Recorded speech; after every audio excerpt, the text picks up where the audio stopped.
কংগ্রেসের খাতা খোলার যদি প্রশ্ন আসে, কংগ্রেস সর্বশেষ যে নির্বাচন হয়েছে সেই নির্বাচনেও কংগ্রেস কিন্তু একটা বিধানসভার আসনও দিল্লিতে জেতেনি, এবং সেবারেও যা ভোট পার্সেন্টেজ পেয়েছে 1-1.5% একটু বাড়লে মোরাললেস সে একই জায়গাতেই কংগ্রেস আছে। আবার আম আদমি পার্টির কথা যদি বলি, আম আদমি পার্টি গতবারে প্রায় 62টি আসন জিতেছিল এবং ভোট পার্সেন্টেজ যে জায়গাটায় ছিল সেই জায়গা থেকে সামান্য একটু নিচে নেমে এসে এবং সংখ্যা তত্ত্বের হিসেবে কিন্তু ব্যাপক একটা পরাজয় হয়েছে এবং বিজেপি প্রায় 26-27 বছর পরে দিল্লির ক্ষমতায় তারা এসছে। বিজেপি ক্ষমতাটায় আসতে চেয়েছিল। বিজেপি বিভিন্ন রাজ্যে যেভাবে নির্বাচন করে তার যে নির্বাচনের মেশিনারি, সেই মেশিনারিটা 100% সেখানে প্রয়োগ করেছিল।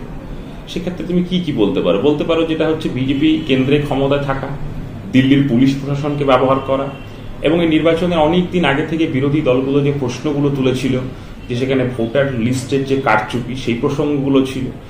এমনকি নির্বাচনের পরেও প্রায় 2 দিন পরেও অরিজিনাল যে কত শতাংশ ভোট পোল হয়েছে, যেটা আশ্চর্যজনকভাবে 2 দিন পর্যন্ত সঠিক তথ্য যেটা প্রকাশ করার ক্ষেত্রে যে ইলেকশন কমিশনের যে দায়িত্ব, সেই দায়িত্ব তারা পালন করতে ব্যর্থ হয়েছে। একই অভিযোগ মহারাষ্ট্রের ক্ষেত্রে উঠেছিল। এবং সামগ্রিকভাবে যদি বলা যায় যে বিজেপি তার সরকারি ক্ষমতা পাওয়ারকে ব্যবহার করে যা যা করার দরকার সে সবটাই করেছে এবং সে নির্বাচনে জিততে চেয়েছে। তার মানে যদি এটা বলি যে তার কারণেই বিজেপি জিতেছে, না, তার কারণেই বিজেপি জিতেছে। এর বাইরেও অনেকগুলো কারণ আছে। নিশ্চিতভাবে আম আদমি পার্টির ব্যর্থতা আছে, বিরোধী যারা বিজেপি বিরোধী রাজনৈতিক দল তাদের নিজেদের মধ্যে যে কোঅর্ডিনেশন, সেই কোঅর্ডিনেশনের ক্ষেত্রে কিছু ঘাটতি আছে। এবং একটা প্রশ্ন খুব স্পষ্টভাবে বলতে হয় যে বিজেপি নির্বাচনটা জিততে চেয়েছে, কিন্তু বাকি বিরোধী যে রাজনৈতিক দলগুলো ছিল, বিশেষ করে আপ বা কংগ্রেসের কথা যদি বলি, তারা কি এই নির্বাচনটা জিততে চেয়েছিল? এটা একটা বড় প্রশ্ন আমার মধ্যে মনে হয়েছে। কেন এই প্রশ্নটা মনে হয়েছে? দেখো, আজ থেকে প্রায় 7-8 মাস আগে দেশে একটা লোকসভা নির্বাচন হয়েছে এবং এই লোকসভা নির্বাচনকে সামনে রেখে গোটা ভারতবর্ষের বিজেপি বিরোধী রাজনৈতিক দল যারা একটা জায়গাতে কমন মিনিমাম একটা জায়গা, যে জায়গাটা হচ্ছে বিজেপি দেশের জন্য, দেশের গণতন্ত্রের জন্য, দেশের সংবিধানের জন্য যে ভয়ঙ্কর থ্রেট, তার বিরুদ্ধে সামগ্রিক একটা ঐক্য তৈরি করতে হবে। সেই ঐক্যের ফলই ছিল ইন্ডিয়া জোট এবং তার মধ্য দিয়েই গোটা দেশে একটা ইন্ডিয়া জোট তৈরি হয়েছিল এবং সামগ্রিকভাবে ভারতবর্ষের সাধারণ মানুষ, প্রগতিশীল মানুষ, ধর্মনিরপেক্ষ মানুষ, সংখ্যালঘু, আদিবাসী, দলিত, তাদের মধ্যে একটা আশার সঞ্চার হয়েছিল বিজেপিকে হয়তো হারানো যাবে। উল্টো দিকে যখন বিজেপির হুঙ্কার ছিল যারা 400 পার করবে, কিন্তু নির্বাচনের যে রেজাল্ট আসলো, সেই রেজাল্টে একটা জিনিস দেখা গেল যে 56 ইঞ্চির যে মোদির ছাতি, সেই মোদির ছাতি মোদি সরকার থেকে এনডিএ সরকারে পরিণত হলো এবং কেউ কেউ ব্যঙ্গ করে বলে এটা হচ্ছে নীতিশ আর নাইডু, চন্দ্রবাবু নাইডুর ডিপেন্ডেন্ট অ্যালায়েন্সের সরকার তৈরি হয়েছে। এবং সামগ্রিকভাবে যে ইন্ডিয়া জোটের ওপরে যে ভরসা, এই বিরোধীদের জোটের ওপরে যে ভরসা ভারতবর্ষের একটা বড় অংশের মানুষ দেখিয়েছিল, সেটাকে কন্টিনিউ করা হচ্ছে এই ইন্ডিয়া জোটের যে শরিক দলগুলো আছে, শরিক দলের উপর একটা বড় দায় এবং দায়িত্ব ছিল। গত 8-9 মাস লোকসভা নির্বাচনের পরে যে নির্বাচনগুলো হয়েছে, সেই নির্বাচনের ক্ষেত্রে বারে বারে দেখা গেছে যে ইন্ডিয়া জোটের ক্ষেত্রে যারা বড় স্টেক হোল্ডার, তাদের এই যে দায়বদ্ধতার ক্ষেত্রে একটা প্রশ্ন, একটা উদাসীনতা, একটা কি বলবো, একটা সিরিয়াসনেসের অভাব আমার ব্যক্তিগতভাবে আমি লক্ষ্য করেছি। দেখো, যদি সংখ্যাতত্ত্বে কি হলে কি হতো রাজনীতিতে এভাবে বলা যায় না, তবে যদি দিল্লির নির্বাচনের রেজাল্টকে যদি বিশ্লেষণ করা হয়, এখনো পর্যন্ত যে তথ্যগুলো এসছে, ভোট পার্সেন্টেজ যদি দেখো, বিজেপির সঙ্গে আপের ভোটের পার্সেন্টেজ মাত্র 2% পার্থক্য। উল্টো দিকে কংগ্রেস কিন্তু প্রায় 6.5% ভোট পেয়েছে। আবার ভোটের সংখ্যা আর তৃতীয় শক্তির প্রাপ্ত ভোট আর দ্বিতীয় শক্তির ভোটের হার, এই ব্যবধান যদি দেখা যায়, দিল্লিতে এরকম 10 থেকে 12টা সিট আছে যে ক্ষেত্রে কংগ্রেসের প্রাপ্ত ভোট আর আম আদমি পার্টির বিজেপির সঙ্গে পরাজয়ের যে ব্যবধান, এই ব্যবধান কিন্তু একটা দিশা দেখায়। বিশেষ করে উল্লেখ করতে পারো তুমি একদম অরবিন্দ কেজরিওয়াল যে সিটে দাঁড়িয়েছিল, সেই সিটের অরবিন্দ কেজরিওয়াল কত ভোটে হেরেছে এবং উল্টো দিকে তৃতীয় শক্তি হিসেবে কংগ্রেসের সন্দীপ দীক্ষিত কত ভোট পেয়েছে, এইটার একটা বিশ্লেষণ আসতে পারে। এবার তারপরও একটা জিনিস বলা যায় যে কংগ্রেস একটা নির্দিষ্ট রাজনৈতিক দল, সে তার নিজের রাজনীতিতে কি সিদ্ধান্ত নেবে, তার স্ট্র্যাটেজি কি, সেই স্ট্র্যাটেজি অনুসারে তারা সিদ্ধান্ত নিয়েছে। কিন্তু সামগ্রিকভাবে যদি বিজেপিকে হারানোটা যদি একমাত্র লক্ষ্য হয় দেশের গণতন্ত্র, দেশের সংবিধানকে বাঁচানোর স্বার্থে, তাহলে আমার মনে হয় যে ওখানে শাসক দল হিসেবে আম আদমি পার্টির যে বোল্ড ভূমিকা থাকা উচিত ছিল, এবং কংগ্রেসের ক্ষেত্রে সেই যে ভূমিকা থাকা উচিত ছিল সেই রসায়নটা কিন্তু ওখানে দানা বাঁধলো না। কেন দানা বাঁধলো না, তার জন্যই কি এই পরাজয়, এইটা আমার মনে হয় বিরোধী রাজনৈতিক দলগুলো বিশেষ করে কংগ্রেস এবং আম আদমি পার্টিকে এই আত্মবিশ্লেষণ করার বিশেষভাবে প্রয়োজন আছে। আর তার সঙ্গে আরেকটা বিষয় আমার নির্দিষ্টভাবে মনে হয়েছে, দেখো অরবিন্দ কেজরিওয়াল এই যে গত 2020 সালে জেতার পরে গত 5 বছর তার দল নানা উত্থান পতন টানাপোড়েনের মধ্য দিয়ে গেছে, কিন্তু যে কথাটা খুব স্পষ্টভাবে বলা দরকার হচ্ছে আজকে ভারতবর্ষের রাজনীতি আজকে মোটামুটি ভাবে দুটো অক্ষে ভাগ হয়ে গেছে। দুটো অক্ষে ভাগ হয়েছে কি, হয় তুমি আরএসএস এর তৈরি করা যে ন্যারেটিভ, আরএসএস এর তৈরি করা যে রাজনীতি, সেই রাজনীতির বোল্ডলি তুমি হয় পক্ষে থাকবে, না হলে সেটা বোল্ডলি সেটাকে অপোজ করতে হবে, তার বিরুদ্ধে থাকতে হবে এবং আনকম্প্রোমাইজ হইতে তার বিরুদ্ধে থাকতে হবে। এই বিরুদ্ধে থাকার ক্ষেত্রে যেমন কংগ্রেসের 2-4 জন নেতৃত্বের ব্যতিক্রম আছে, কমলনাথের মতো কিছু মধ্যপ্রদেশের নেতা আছে যারা এই জায়গাতে কখনো কখনো যে সফট হিন্দুত্বের রাজনীতি, সে সফট হিন্দুত্বের রাজনীতি তারা করেছে, তার খেসারত মধ্যপ্রদেশকে দিতে হয়েছে।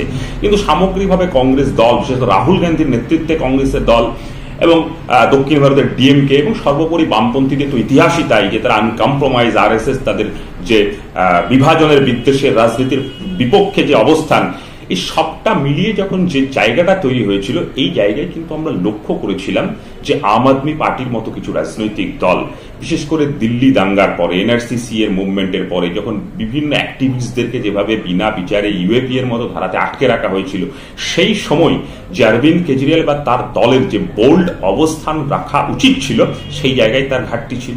স্বাভাবিকভাবে একটা প্রগতিশীল মানুষ, তাদের ভরসার যে জায়গা, সেই ভরসার জায়গার ক্ষেত্রে কিছুটা ঘাটতি তৈরি হয়েছে এবং একই রকম ভাবে অরবিন্দ কেজরিওয়াল এবং তার দল বিভিন্ন সময় যে নরম হিন্দুত্বের রাজনীতি, সেই নরম হিন্দুত্বের রাজনীতি যে ফাঁদ, সেই ফাঁদেও তারা পা দিয়েছে। এবং সিম্পল বিষয়, এখন যদি দেশের মানুষকে বা দিল্লির মানুষকে যদি বিচার করতে হয় যে কে বড় হিন্দু, অরবিন্দ কেজরিওয়াল বড় হিন্দু না নরেন্দ্র মোদী বড় হিন্দু, তাহলে নরেন্দ্র মোদীর দিকে সবাই চলে যাবে।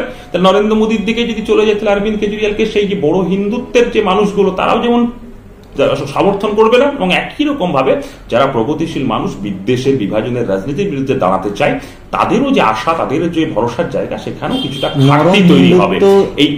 এই জাস্ট শেষ করি, এই জায়গাটাও কিছুটা কেজরিওয়ালের ক্ষেত্রে এই বিপর্যয়ের কারণ হতে পারে।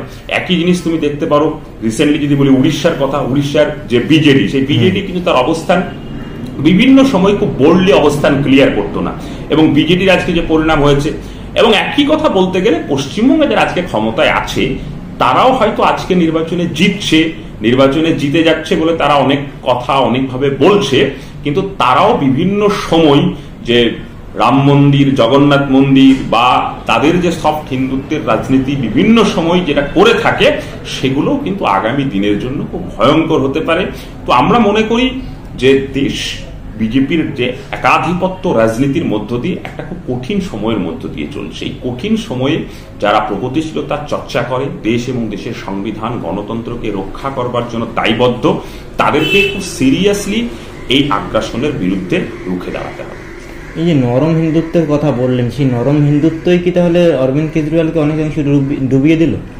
না, অনেকগুলো কারণের মধ্যে এটা একটা কারণ। আমি বলছি না যে এটা একমাত্র কারণ, অনেকগুলো কারণের মধ্যে এটা একটা। ইন্ডিয়া জোটের কি ভবিষ্যৎ তাহলে আগামী দিনে? দেখো, প্রথম কথা, এই প্রশ্নটা আসাটা খুব স্বাভাবিক, কারণ হচ্ছে যে উৎসাহ, যে উন্মাদনা, যে উদ্দীপনার মধ্য দিয়ে লোকসভা নির্বাচনের আগে যে ইন্ডিয়া অ্যালায়েন্স বা ইন্ডিয়া ব্লক তৈরি হয়েছিল, যা ভারতবর্ষের একটা বড় অংশের মানুষকে স্বপ্ন দেখিয়েছিল যে নরেন্দ্র মোদীর মতো শাসককেও হারানো যায়, এবং যে ইন্ডিয়া অ্যালায়েন্সের মধ্য দিয়ে প্রমাণ করা হয়েছিল যে রাম মন্দিরকে দেখিয়ে গোটা ভারতবর্ষের যে ধর্মীয় উন্মাদনার রাজনীতি বিজেপি তৈরি করতে চেয়েছিল, যার মধ্য দিয়ে 400 পার হতে চেয়েছিল, কিন্তু এই ইন্ডিয়া ব্লকের যে ঐক্যবদ্ধতা, প্রগতিশীল মানুষ, ধর্মনিরপেক্ষ মানুষ, আদিবাসী, দলিত, সংখ্যালঘু মানুষের যে ভরসার জায়গাটা তারা অর্জন করেছিল, তার মধ্য দিয়ে তো উত্তরপ্রদেশে ব্যাপক রেজাল্ট যোগী আদিত্যনাথের রাজ্যে, বিশেষ করে ওই যে রাম মন্দির যেখানে আছে, যে ফৈজাবাদের সিটে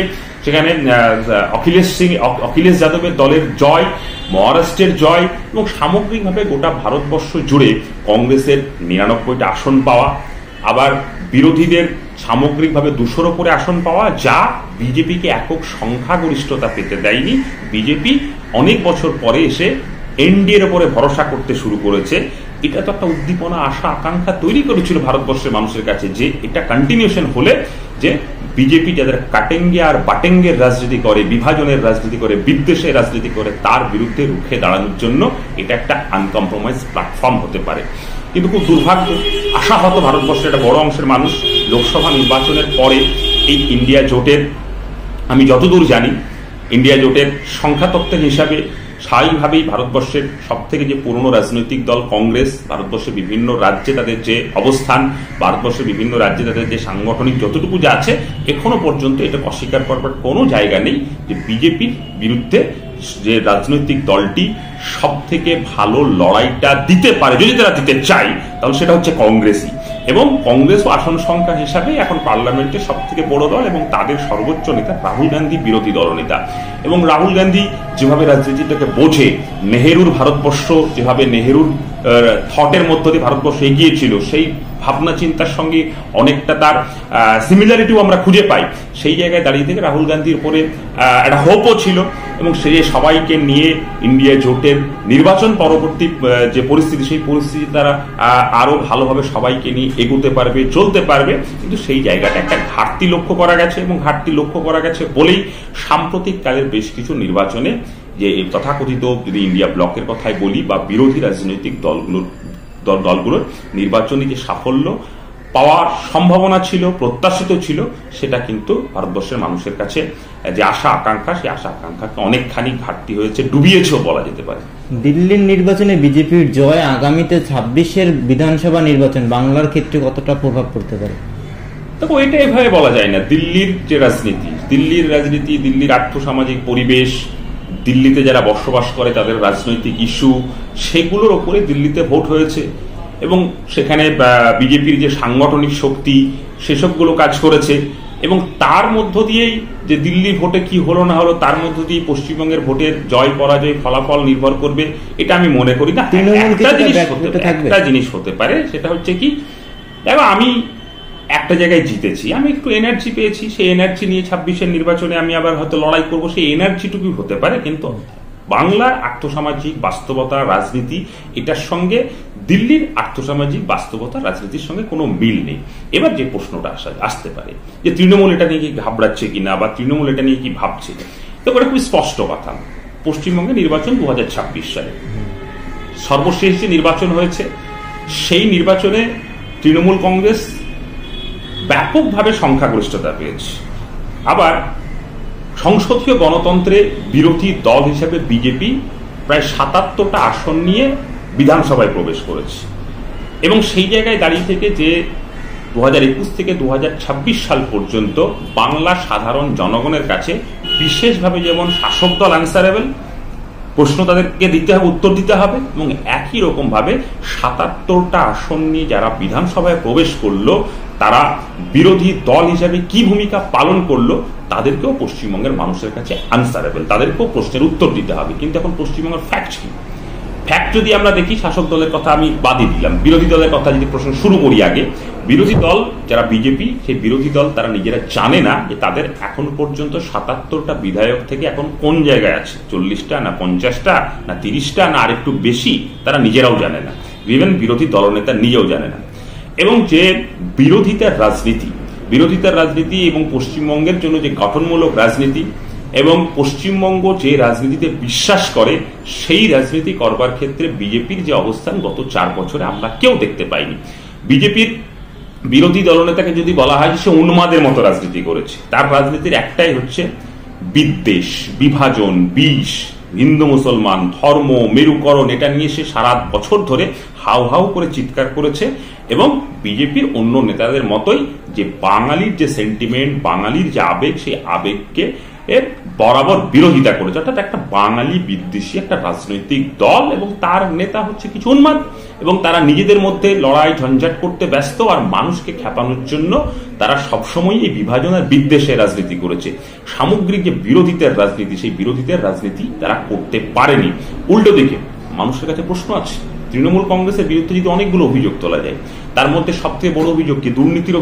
দুর্নীতির অভিযোগে পশ্চিমবঙ্গের শিক্ষামন্ত্রী জেলে ছিল, পশ্চিমবঙ্গের খাদ্যমন্ত্রী জেলে, এবং একাধিক তৃণমূলের বড় বড় নেতাকে জেলে গেছে, কিছু জন্য দুর্নীতির জন্য গেছে। এবং সেই সময় বিজেপির বড় বড় নেতারা কি বলেছে, যে সিবিআই আছে, ইডি আছে, সেগুলোকে দিয়ে এদের দৃষ্টান্তমূলক একটা শাস্তি হবে। এবং আরো বড় বড় মাথা যারা আছে কালীঘাটে, নবান্নে, ক্যামাক স্ট্রিটে বা নবান্নের 14 তলায় আছে, তারাও নাকি জেলে যাবে। যে বড় বড় বুলি আউড়েছিল এই শুভেন্দু অধিকারীর মতো কিছু উন্মাদেরা, কিন্তু ফলাফল কি? ফলাফলকে দেখা যাচ্ছে খাদ্যমন্ত্রী জেল থেকে বেল পেয়ে গেছে, অনুব্রতের মণ্ডলের বিরুদ্ধে যে পাহাড় প্রমাণ অভিযোগ তারা বেল পেয়ে যাচ্ছে, শিক্ষামন্ত্রী হয়তো 2-4 দিনের মধ্যে বেল পেয়ে যাবে। এবং অদ্ভুত হাস্যকর যুক্তি দেখা যাচ্ছে সিবিআই, ইডি বা কেন্দ্রীয় তদন্তকারী সংস্থার পক্ষ থেকে। যে যুক্তিগুলো কি, যে কেউ বলছে যে ট্রান্সলেটার ছিল না, তার জন্য তাকে বেল দিতে হয়েছে, এরকম মানে কি বলবো, একদম ছেদ কিছু যুক্তি তার করাচ্ছে। এবং স্বাভাবিকভাবেই পশ্চিমবঙ্গের সাধারণ জনগণের কাছে প্রশ্ন উঠছে যে দুর্নীতির বিরুদ্ধে লড়াই করবে বলে বিজেপি এত চিৎকার করেছিল, অমিত শাহ, নরেন্দ্র মোদী পশ্চিমবঙ্গে এসে ভাষণ দিয়েছিল যে দুর্নীতি মুক্ত করবে, দুর্নীতিবাজদেরকে জেলে পুরবে, কিন্তু আসলে দেখা গেল যে একের পর এক বড় বড় দুর্নীতিগ্রস্ত নেতারা নরেন্দ্র মোদী, অমিত শাহ বা মোহন ভাগবতের RSS এর নির্দেশে তারা জেল থেকে বেল পেয়ে যাচ্ছে। আবার উল্টো দিকে এই শুভেন্দু অধিকারীর মতো তৃণমূলে থাকাকালীন দুর্নীতিগ্রস্ত নেতারা আবার বিজেপিতে গিয়ে বড় নেতা হয়ে যাচ্ছে। তাহলে সামগ্রিকভাবে এই 4 বছরে যা যা ঘটেছে তার সেই পারফরমেন্স মানুষের কাছে যেমন আনসারেবল, মানুষ এগুলো ভাবছে। এবং সেই সবটার মধ্য দিয়েই আরজিকরের পরিবেশ এসছে। আরজিকরের যে ঘটনা ঘটেছে, নিঃসন্দেহে যদি বলা যায় যে পশ্চিমবঙ্গের বুকে, খাস কলকাতা শহরে এরকম একটা হাসপাতাল, স্বনামধন্য হাসপাতাল, একজন জুনিয়র ট্রেনি চিকিৎসককে যেভাবে নৃশংসভাবে খুন এবং ধর্ষণ করা হলো, এবং এই ধর্ষণ খুনকে কেন্দ্র করে স্বাস্থ্য দপ্তরের দুর্নীতি যেভাবে সামনে আসলো, এবং ওই আরজিকর হাসপাতালের সর্বোচ্চ প্রশাসকদের সঙ্গে রাজ্যের শাসক দলের ক্ষমতাসীনদের সম্পর্ক যেভাবে সামনে আসলো, তারপরেও দেখা গেল যে বিচার আসলেই বিচারের বাণী নীরবে নিভৃতিতে কাঁদছে। আজও পশ্চিমবঙ্গের ওই কয়েকজন অপরাধী এবং অপরাধীদের মাথায় যারা ছাতা ধরে, এরকম 10, 15, 20 জন বাদ দিলে সামগ্রিক পশ্চিমবঙ্গের মানুষ তারা কেউ এই বিচারের জন্য সন্তুষ্ট নয়। তারা কেউ মনে করে না যেটা ন্যায় বিচার হয়েছে, জাস্টিস হয়েছে। তাই সামগ্রিকভাবে এখনো মানুষ রাস্তায় আছে। এবং এই ন্যায় বিচার দেওয়ার ক্ষেত্রে যে সমস্ত সংস্থাগুলোর ভূমিকা ছিল, ভূমিকা কাদের ছিল? কলকাতা পুলিশের বড় ভূমিকা ছিল, কিন্তু সেই পুলিশের দিকে অভিযোগ কি, সাধারণ মানুষের অভিযোগ কি, পারসেপশন কি, যে তারা তথ্য প্রমাণ লোপাট করেছে। সিবিআইয়ের ভূমিকা ছিল, সিবিআইয়ের ভূমিকা কি এখনো পর্যন্ত সন্দীপ ঘোষদের বিরুদ্ধে যে চার্জশিটই জমা করতে পারছে না। আবার যদি বলা যায় যে এই সিবিআইকে যারা কন্ট্রোল করে দিল্লিতে বসে, সেই তারা হচ্ছে কারা? তারা হচ্ছে কেন্দ্রের সরকার। সেই কেন্দ্রের সরকার, তাদের বড় বড় বুলি আছে, কিন্তু সিবিআইকে যে ফাংশন করানো দরকার সেই ফাংশন হচ্ছে না। আবার একই রকম ভাবে এই সন্দীপ ঘোষদেরকে যেভাবে মমতা বন্দ্যোপাধ্যায়, স্বাস্থ্য মন্ত্রক যেভাবে আরজিকর থেকে promotion posting Chittaranjan national medical কলেজে পাঠিয়ে দিয়েছিল, সেক্ষেত্রে বোঝা যায় যে এদের সঙ্গে একদম শাসক দলের সর্বোচ্চ মাথাদের সরাসরি সম্পর্ক, এদেরকে আড়াল করতে চাইছে। তো এই জায়গায় দাঁড়িয়ে দেখো, কোর্ট, বিচার ব্যবস্থা, জুডিশিয়ারি যে সিস্টেম, তারা তো তদন্ত করছে না। তাদের কাছে প্রামাণ্য নথি আছে, তদন্তকারী সংস্থা যেভাবে তাদেরকে প্লেস করছে তার মধ্য দিয়ে তারা রায় দিচ্ছে, এবং সেই রায়ের মধ্য দিয়ে যা হচ্ছে মানুষ কিন্তু আলটিমেটলি অসন্তুষ্ট। তুমি হাজার প্রশ্ন আছে, সব প্রশ্ন বাদ দিয়ে দাও, একটা প্রশ্ন তো পশ্চিমবঙ্গের মানুষ ভাবছে যে এরকম একটা ভয়াবহ বিভৎস ঘটনা একজন সঞ্জয় রায়ের পক্ষে করা সম্ভব নয়। আবার উল্টো দিকে সঞ্জয় রায় কিন্তু হাসপাতালের ডাক্তার বা কোনো স্টাফ নয়। সঞ্জয় রায় কিভাবে মধ্যরাত্রে ইচ্ছে মতো একটা হসপিটালের বিল্ডিং এর ভিতরে ঢুকে পড়ছে, কোনো একটা ঘরে একজন জুনিয়র ট্রেনি ডাক্তার আছে, অবাধে সেখানে প্রবেশ করছে, কারা তাকে সাহায্য করছে? এই প্রশ্নগুলো তো আছে। এই প্রশ্নগুলো আছে বলে একদিকে যেমন অভয়ার বাবা মা, তিলোত্তমার বাবা মা, তারাও ন্যায় বিচারের জন্য, জাস্টিসের জন্য তারা রাজপথে থাকার আহ্বান জানিয়েছে। এবং আমরাও মনে করি যে এই যতদিন পর্যন্ত সব দোষীদের দৃষ্টান্তমূলক শাস্তি না হবে, এই দোষীদেরকে আড়াল যারা করতে চেয়েছে তাদের নামগুলো প্রকাশিত না হবে, ততদিন পর্যন্ত এই রাস্তার লড়াইটা চলবে। আজও এই লড়াই চলবে, অভয়ার জন্মদিনের দিনে এই লড়াই আজও রাস্তায় চলবে, এবং আগামী দিনে এই লড়াই চলবে। এবং এই লড়াইয়ের মধ্য দিয়েও পশ্চিমবঙ্গের মানুষের কাছে একটা বার্তা যাচ্ছে, কি তুমি তৃণমূল কংগ্রেসের নেতৃত্বাধীন শাসক দল বলো, মমতা বন্দ্যোপাধ্যায় নিজে মুখ্যমন্ত্রী, মমতা বন্দ্যোপাধ্যায় নিজে পুলিশ মন্ত্রী, মমতা বন্দ্যোপাধ্যায় নিজে স্বাস্থ্যমন্ত্রী, তার কি ভূমিকা, তার কি ফাংশন ছিল এন্টার এই ঘটনার ক্ষেত্রে? আবার যারা বিজেপির বড় বড় নেতা, তাদের কি ফাংশন ছিল এবং তাদের সিবিআইদের কি ফাংশন ছিল, এই সামগ্রিক এই সবটা মিলিয়ে আগামী 2026-এর নির্বাচন হবে।